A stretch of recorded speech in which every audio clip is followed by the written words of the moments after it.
And today we are going to see why do we need basic neighborhood communities. And some of you already know the concept well.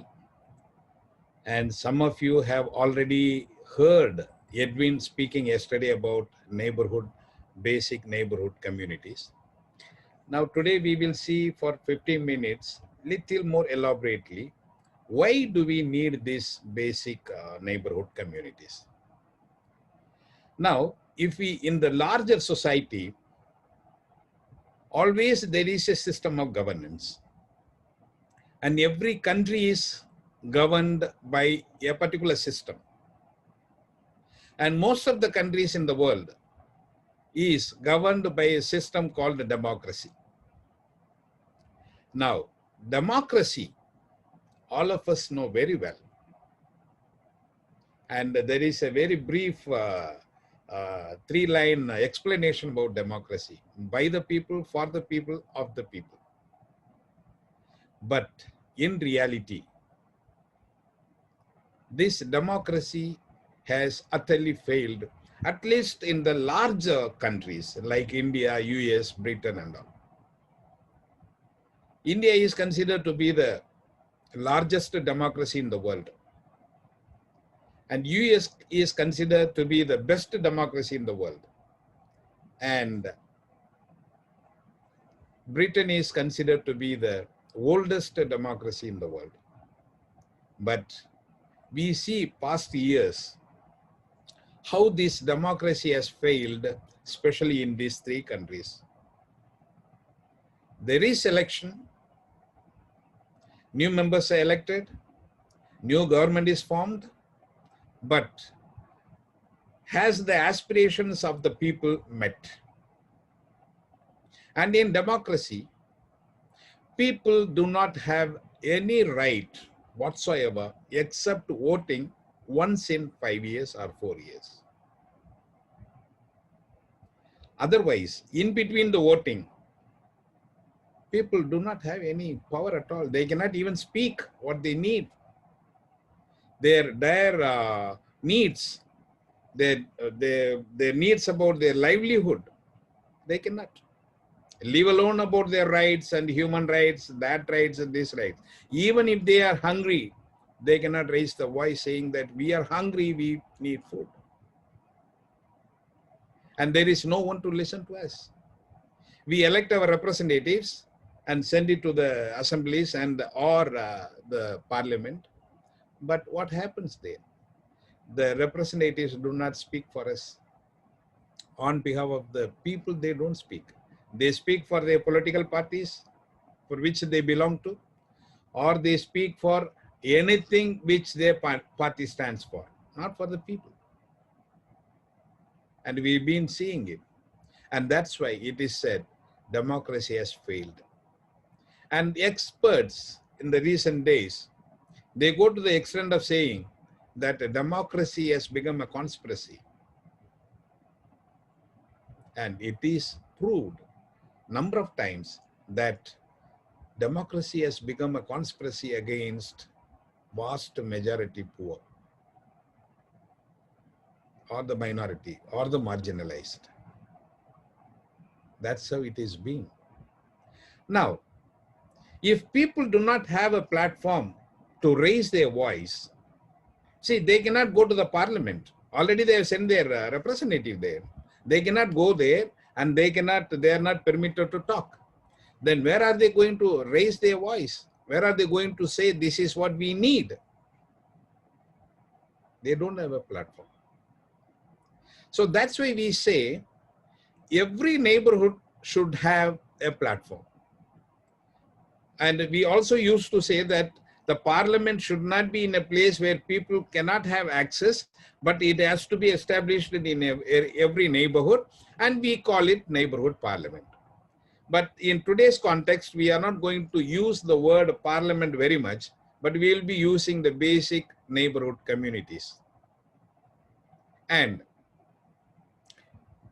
these communities, when we say basic neighborhood community, this is a group of people in the neighborhood trying to create a platform from where they can start their own little governance for the neighborhood.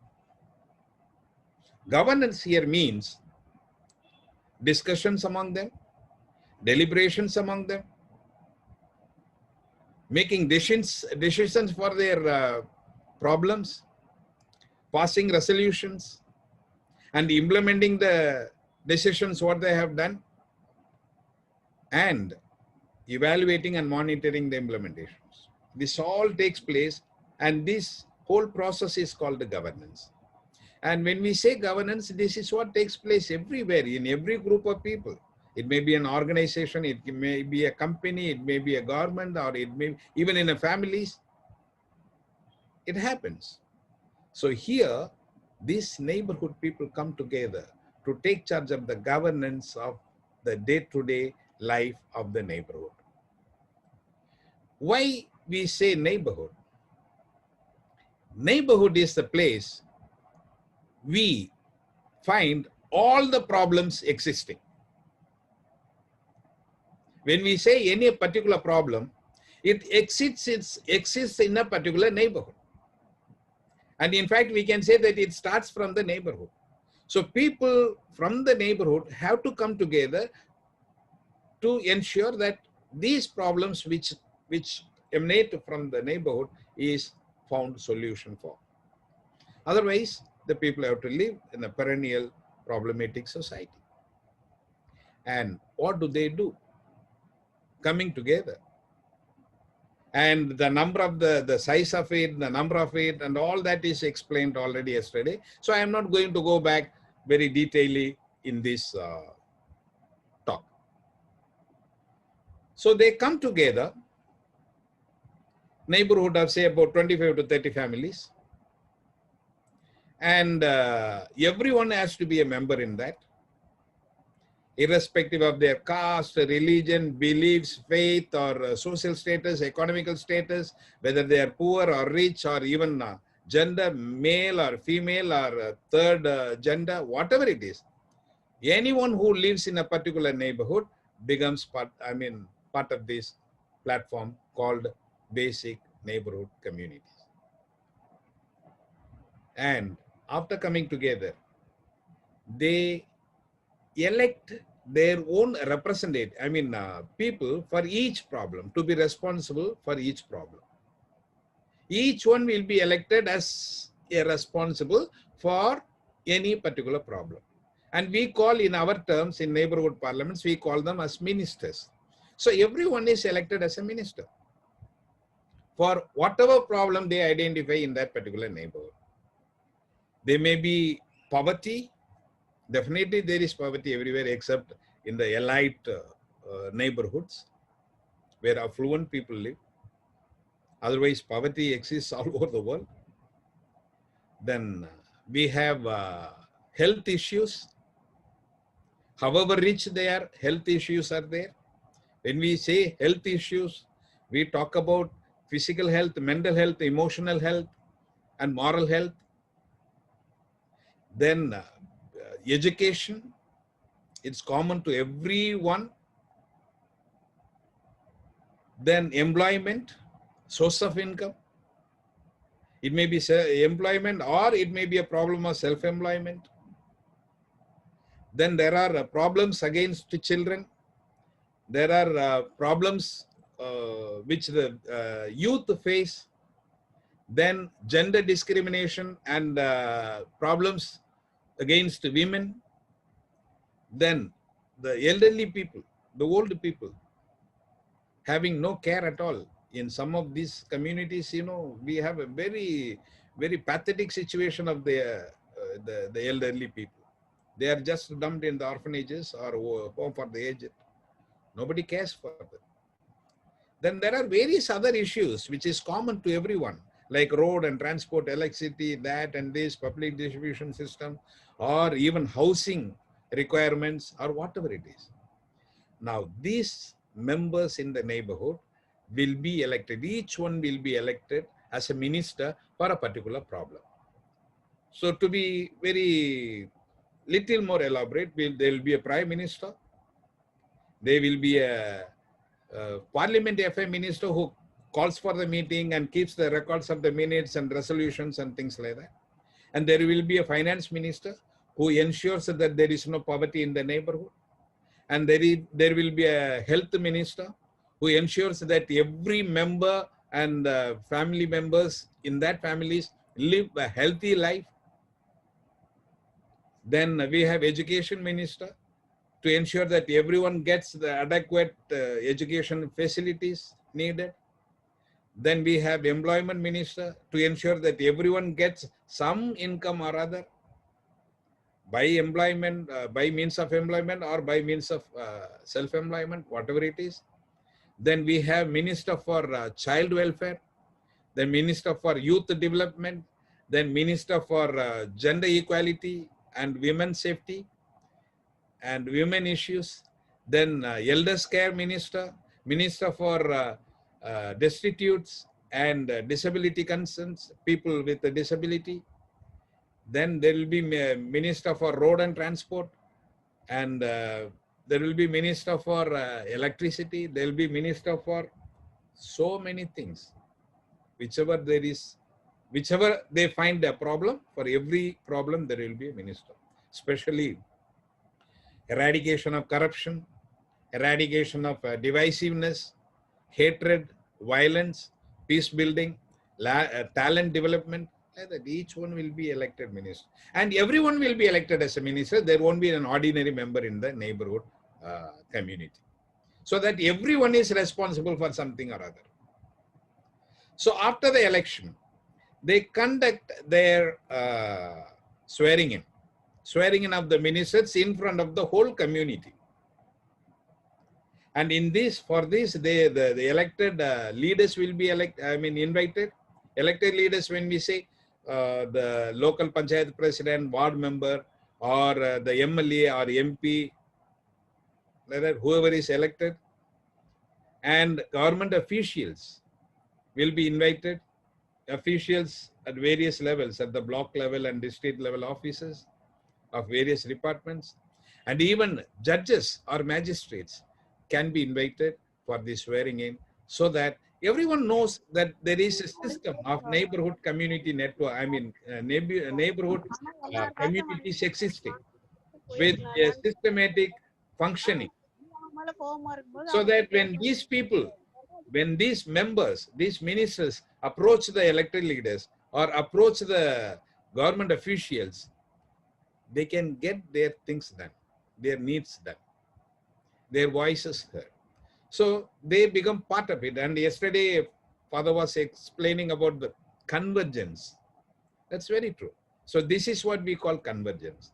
So that every program of the, which comes through the government offices, government departments, or the elected members in the panchayat or ward member is implemented through these neighborhood communities.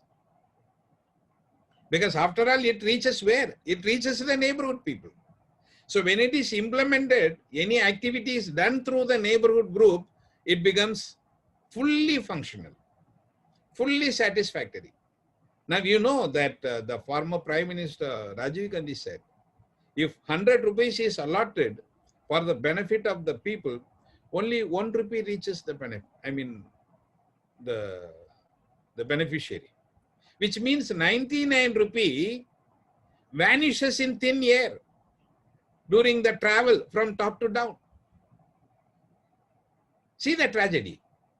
Now, when this system is established, whatever is allotted by the government, the total amount comes to the neighborhood, so that the neighborhood community distributes it such a way that everyone gets it in full. So any program, if the government is implementing any water harvesting program or environmental program or some welfare programs, all can be implemented through these neighborhood communities. Now the government officials implement. For example, public distribution system is there. Government ration shops are there, and one clerk is there. Then there is one to weigh the things, and now the neighborhood community can take charge of that. so that everyone is given justice. Every product supplied by the government reaches the beneficiary without any malpractices. I don't want to blame here any system or any person or any department, but this is the fact. We know what is happening. For example, last week I went to my ration shop. They said there is no rice for 15 days, no supply of rice. When I asked that particular officer, that department, they said, yes, sir, there is no stock. That's what it shows. I said, you cannot just say there is no stock. And your responsibility to ensure that the people, because on this, especially at this time, when people die out of hunger because of there is no livelihood, everything is destroyed, no income, people, most of the people depend on only this type of public distribution system for their survival, and you simply say there is no stock. Then I asked that person, do you want me to talk to the chief minister for it? Why then down the line, so many officers, so many grades? And for 15 days, he says, there is no stock. Then I said, I will come after 2 days, and if you're going to repeat that, I will raise this with the CM, sir. Now, if this system, but at the same time when we say there is no stock there in the ration shop, lots of rice which was taken, looted from the ration shops are caught in the trucks and the railway stations and on the way and the roads. Even today I found a news that so many, more than 3,000 bags of rice are caught in between, which was taken to Kerala. But there is no stock here for the people. Now, if the people in the neighborhood level take charge of this, all these malpractices can be stopped. So that's why when we say convergent, all the government schemes, all the government welfare measures, all the government activities can be routed through or implemented through these neighborhood communities, because the neighborhood community already has a system, a group of people well trained for that to handle issues, and there are ministers for every issue, every need. And after the swearing in, they start conducting their regular meetings. And about the meeting and all, I will be explaining tomorrow in detail how they conduct and all. So in this meeting, they discuss, every member is given an opportunity to talk about the issue, whatever they face in their neighborhood. And they discuss among them. And yesterday, Father was talking about how socio-critically it is discussed and decisions are taken. They take decisions either to do it themselves or take up the issue with the government officials, whatever it is. And they pass a resolution, a written resolution where every member is, where every member signs the resolution. Then they prepare an action plan and start implementing whatever the action plan prepared to solve that particular issue. That's how they function. And when this neighborhood community functions like this, any issue, every issue in the neighborhood can be successfully addressed. And this is what we have witnessed in our past 27 years experience. Yesterday, Father was explaining about Kudumbashree in Kerala. Poverty is eradicated. But still here and there are some pockets where it is. But in a larger sense, it is being eradicated. And if every individual takes charge of the governance of the neighborhood, any problem what the neighborhood faces, it may be road and transport or electricity or water problem or drainage problem or any problem, whatever they have, garbage problem, employment problem, all can be eradicated very soon, systematically and permanently. And this is what this neighborhood community works for. And when we talk about all these ministries and work, there may be a doubt how these people at the neighborhood level of 30 families are going to do all this, there won't be any time for all this. Or will all the people work the whole day for it? Because there are so many issues. No, it is not that way. All these people will spend only 2 hours a week for meeting, deliberations, and passing resolutions and preparing action plans, and for implementing. Only 2 hours or the maximum 2.5 hours a week. And that can be on any holidays, Sundays, where everyone is free. And nowadays, otherwise, what happens? People just depend on the elected representatives. Even for a small thing, they have to depend on the government machinery. And in India, we all of us know how the government machinery functions. I don't want to blame anyone. That's how it is. And I don't want to blame the elected leaders. That's how it is.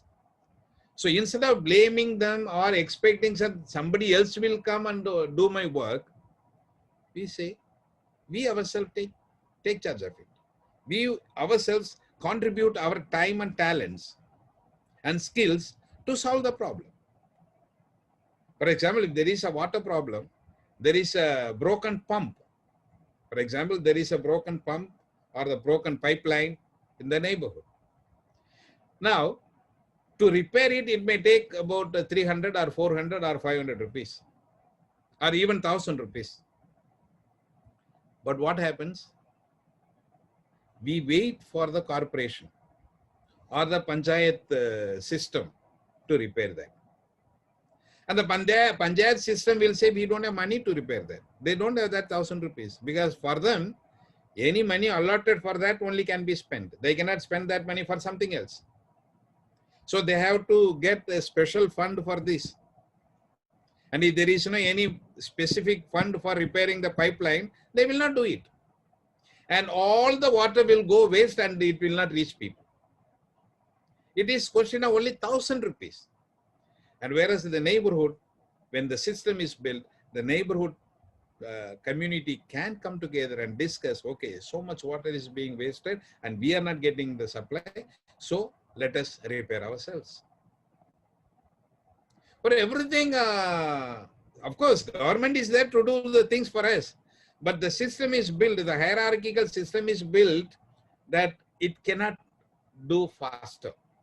Immediately as a press button solution, it cannot happen. But whereas when we people in the neighborhood come together and decide on the spot, okay, we are going to do this, we will do ourselves, simple. The same thing for a garbage dumping. And especially in the cities, we see in every corner, the garbage is dumped. And the corporation plans, so they spend so much of budget and so much money, that and this, but still the garbage is there. Very high health risky issue. What happens? And when we people come together, we can definitely find a proper solution for it. And now I want to share two examples how in my own neighborhood community things could happen. I am living in a place, next to my place is a type of slum area. So this slum, for a particular portion of that slum, they don't have any toilet, public toilet. So all these people used to use the street where I live as the public toilet. And it has been for so many years. But when I started coming, shifted my residence to this place, I first 2-3 months, I was also living with this hell. The whole road will be full of nasty things and people cannot walk. And everyone who walks through the street will catch the, close the nose like this and walk. And luckily I don't have any smell, this thing, I can't smell anything. So I used to walk straight because no smell affects me. Now, when I started thinking about how we can go about it, this has to be a permanent issue. I collected some people from my flat, and there are 3-4 flats here. I talked to them. I said, this is a menace. Now, government is, we don't know. when it is going to do, how it is going to do, whether they will do it or not. Why don't we do ourselves? So I said, let us find a place, a corporation, common place, ask the corporation to give us permission to build a toilet for these people. Let the corporation give us the water connection and the drainage connection, and let them give. Building the toilet we will do. I will take the responsibility to talk to them. And many of them agreed. Some said, why should we spend money? Corporation is there. He said, if we don't spend the money, this issue is going to be a perennial issue. It's going to be a permanent issue. And we are going to be affected. Our children are going to be affected. And we cannot go and fight with the slum people here, not to dirty our streets. Then finally I could convince them. And we collected money from every house. We collected very little. It's about 1,200 rupees collected. Made a budget for the toilets, about 8-10 toilets. And the place was found. We gave a letter from all these area people that we will build a toilet, you please allot a place. And they allotted a place, and we started building the thing, and they started giving the drainage connection. They gave the drainage connection and everything. And all this menace, a very serious issue, stopped from then on permanently. And today it's a clean street. Everyone is happy. For so many years, they are happy now. It's because of the neighborhood community. At that time, we did not have a neighborhood community as such, but an arrangement with the neighbors coming together, taking a decision to solve. See, it is not our problem. Okay, it is a problem of the people, those who live in the slum. But it affects us. So it is we who have to take charge of it. So that's how, it's my own experience.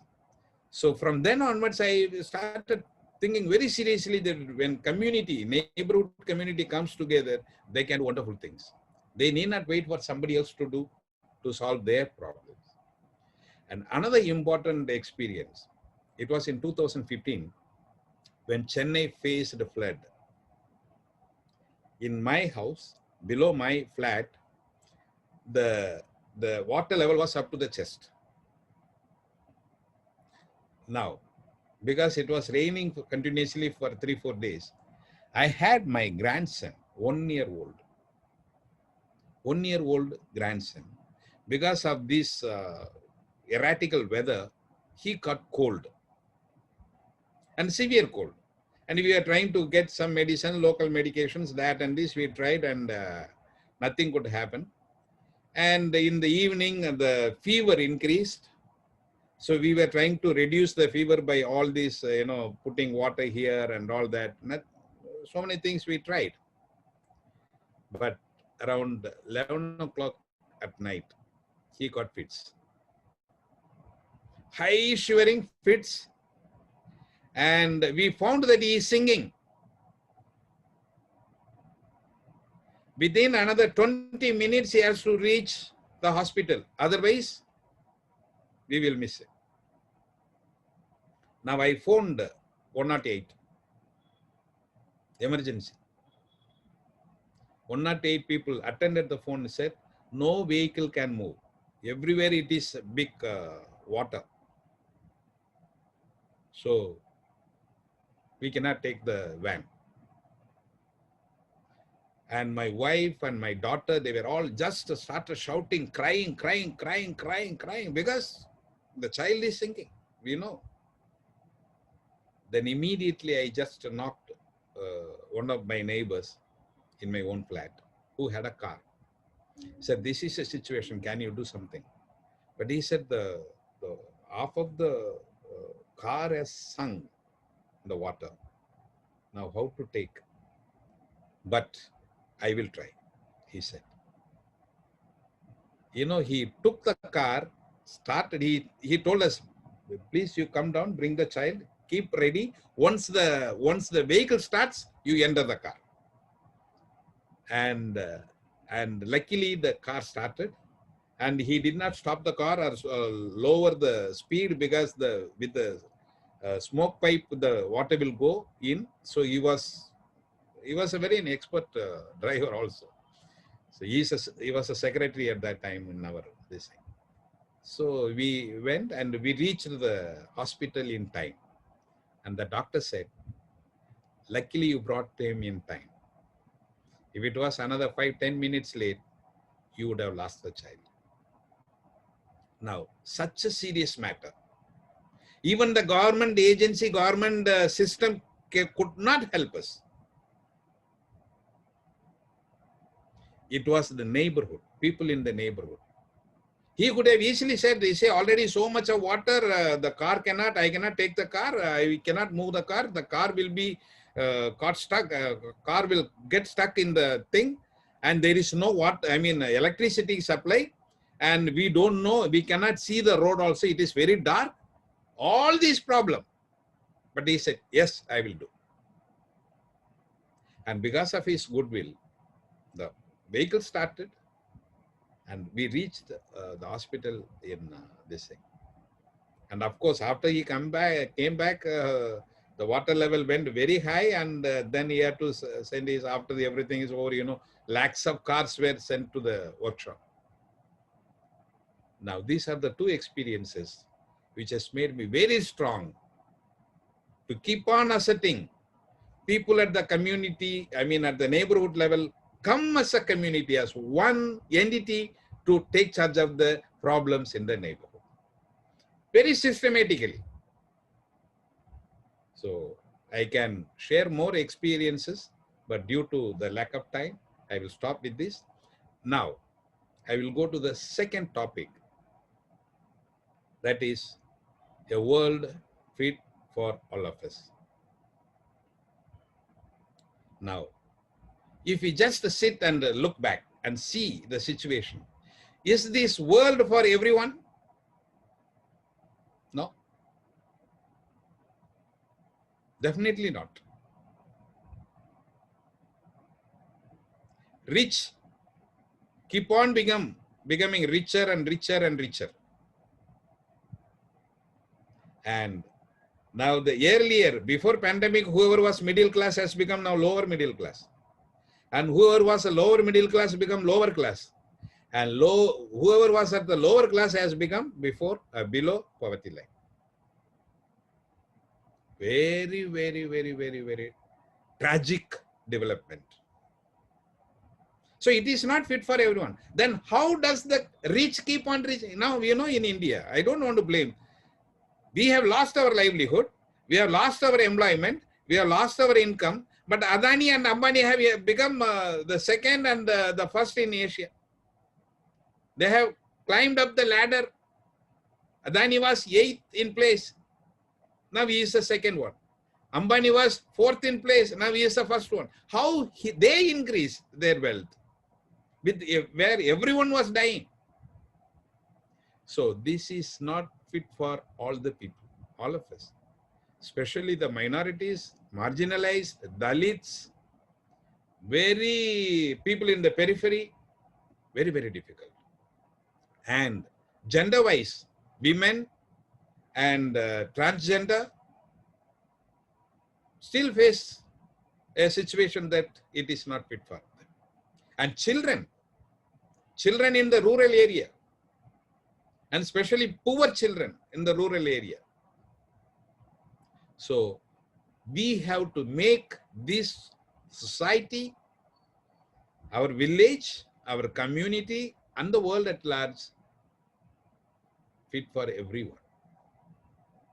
That's why we don't stop with the basic neighborhood community for the adults. We have started another 2 units in the same neighborhood. We have started children parliament for the children between the age of 6 to 15. Then we have started youth parliament for the youth from the same neighborhood from 16 to 25. So there will be 3 units in every neighborhood, so that everyone in the neighborhood will be having an assertive say in day-to-day governance. It's not only for the adults. Because there are a lot of differences between the thinking process of the adults and the children and the youth. So the children also should have a platform for them to talk. And the youth also should have their own platform to talk and decide things for themselves. And I've been visiting so many communities all over the country. And some communities I have to mention, like Rag Pickers community in Bombay, that is run by Navjeevan. Then Navjeevan Society there in Delhi and other places. Then Banjara communities there in Gujarat border, Rajasthan Gujarat border. Like that, various different communities where the life is really hell. So it is, we cannot say it is fit for everyone. Now we have to make a world fit for everyone, a society fit for everyone, a country fit for everyone, and a village fit for everyone. There is a lot of disparities, lot of differences over various issues, caste issue, religious issue, rich and poor issue, gender issue, language issue, a lot here. When we built this system of neighborhood parliament, youth parliament, and children parliament, everyone is able to participate assertively in day-to-day governance of their own neighborhood. I used to say, and this system, we call it neighborocracy. We have very recently, about 2-3 years back, we have named this system of governance as a neighborocracy. And I used to say neighborocracy is the only system of governance in the world history where even a child of 6 years old is plays an active role in day-to-day governance. And there is no, I don't think there is there has been any other system of governance in the world history where a child of 6 years old is given an opportunity to be part of the governance system. But neighborocracy has given it. So when the children come together in the children parliament, they discuss the issues what they face and try to solve the issues. And they have solved thousands and thousands of issues in so many thousands of children parliaments all over the world. And the youth come together to discuss their own issues, take charge of the issues, and start sharing. We may ask, okay, already when there is a adult neighborhood parliament, adult basic neighborhood community, why do the children? Will the adult take care of the issues of the children? They will take care. They're very good people because they own children. But there is a generation gap. There is a very big generation gap. The way the adult think is different from the way the youth think or the way the children think. I used to share this example. For example, the adult will say, children should not use cell phone. And they have valid reasons for it. Because of the cell phones, the children are wrongly, getting into wrong things and wrong learnings, and their mind becomes corrupt, and they are abused or misused or whatever it is through various forces, through all this cell phone and net connection. And using the cell phone for playing games for hours together, it affects their mental self, emotional self, as well as physical self. It's valid reason when the adult say that children should not use cell phone. Okay, but what the children say? Children say, see, every knowledge under the sun and above the sun is available in the cell phone with the net connection. We should be deprived of this wealth of knowledge. There are so many things. Nowadays, even the lessons are taught, online classes are there. So you need a cell phone. And there are so many libraries, so many book libraries available online which I can just touch a few buttons and start reading. So much is available. Why do you deprive us on that? Now, two different way of thinking. What they say is also right, and what the children say also is right. What they say is very right, and we cannot deprive a child of acquiring knowledge, informations, using the latest technology for their development. Now, how to bring the gap? I mean, how to match the gap? How to reduce the gap? Now, here what happens? The children parliament member, one of the member will be a representative in the adult parliament. And one adult parliament member will be representative in the children parliament. So both the parliaments will discuss both the views. Children parliament also will discuss adults' views. And adult also will discuss children's views on cell phone. Now, they come to an understanding. The children will say, okay, what our adults say is right. That we may be abused, we may misuse the cell phone, and if we keep on using this for wrong purposes for hours together, our health gets spoiled. So we will do one thing. We will address their concerns. That is, we will not get into wrong websites. We will not use the cell phone for wrong purposes or games. And we use it only for a particular time each day. We will use it only for acquiring information and knowledge, positive, good information and knowledge. And if they decide that way, can the adult give an objection to them? Definitely not. They have to accept. So this is how they bridge the gap. So now the world becomes fit for everyone. So this is what we mean by. And the lowest strata of the society, like Dalits, minorities, and marginalized, all get a space through this system of governance, which we call the basic neighborhood communities. Because they themselves take charge of that. And once people themselves take charge of the governance, they will be more generous, more caring, more concerned for others, more give and take policy, more transparent, more openness. Definitely the world will become, the society will become fit for everyone. And that's why we very strongly promote this concept of neighborocracy. Now I will go to the third one. So I have taken more time. The third one I will go very fast because already it is talked very elaborately yesterday by Father. And this neighborocracy, these basic neighborhood communities function based on certain principles. When we started this about 27 years back, we started with 5 principles. But after the learnings, after we were introduced to sociocracy, which was explained yesterday by Father, we incorporated some more principles. Now we have totally 10 principles of neighborocracy. And the first one is smallness in size, is already explained yesterday. And neighborhood based, again it is explained yesterday.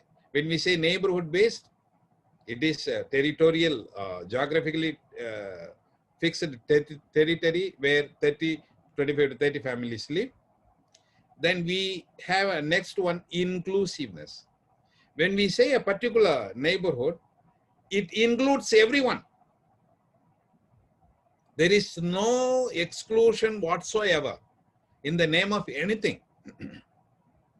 Everyone who lives in that particular area, whether rich or poor, educated, uneducated, employed or not employed, poor or rich, or this caste or that caste, or this religion or that religion, or this gender or that gender, anyone who lives in that particular is included in the parliament.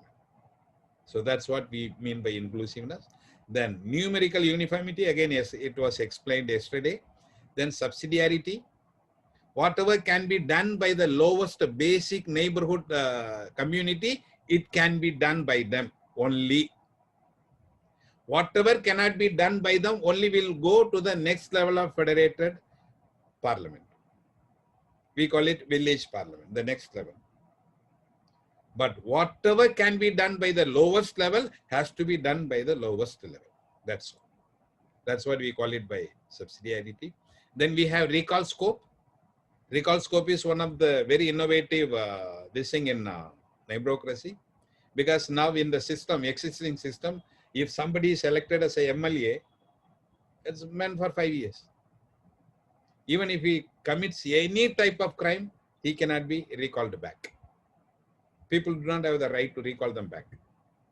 But here, if there is a representative going upward, and if the people, the lower level who elected him as a representative are not satisfied with the functioning, the way he functions, they can recall him back and send somebody else in his place at any point of time. So this is one of the important principle. Then we have convergence. Convergence already I have explained you very well. Convergence with the elected leaders and the government officials, and getting all the activities of the government departments through children parliament. So that is what convergence. Then consent-based decision making. It was explained yesterday again. There is no any decision taken based on numbers, majority or minority, based on consent, objectionless. There should not be any objection from anyone else whatsoever for a particular proposal. So this, if somebody needs more elaborate discussion on that, we can have later. I think it is there. There is somebody will be who is an expert in sociocracy will come and give a very wonderful talk on that. The same thing about sociocratic elections. Election is also conducted based on consent-based, objectionless election method. Then we have federation, that is the 10th principle, and we have two levels of federations. One is, we call it horizontal federation. For example, if the neighborhood level, if there are children parliament, youth parliament, and adult parliament, all these things, three parliaments will be double linked, so that they are federated among themselves to have a common decision for the welfare of the neighborhood, accepted by all, consented by all the three groups. That we call it horizontal federation. Another name is double linking. Then we have higher level multi-tier federation. From the neighborhood level, there will be representatives elected to the village level. From village level, representatives will be taken to the panchayat level. Then from there to block level, from there to district level, from there to state level, from there to national level and global level. So these are higher multi-tier, higher up federations. We call it vertical federation. So these are the principles, and when there is better time given, next time more elaborately all can be discussed. Now we have very little time left, so the house is open for any question. If there is any doubts or clarification needed, please go ahead.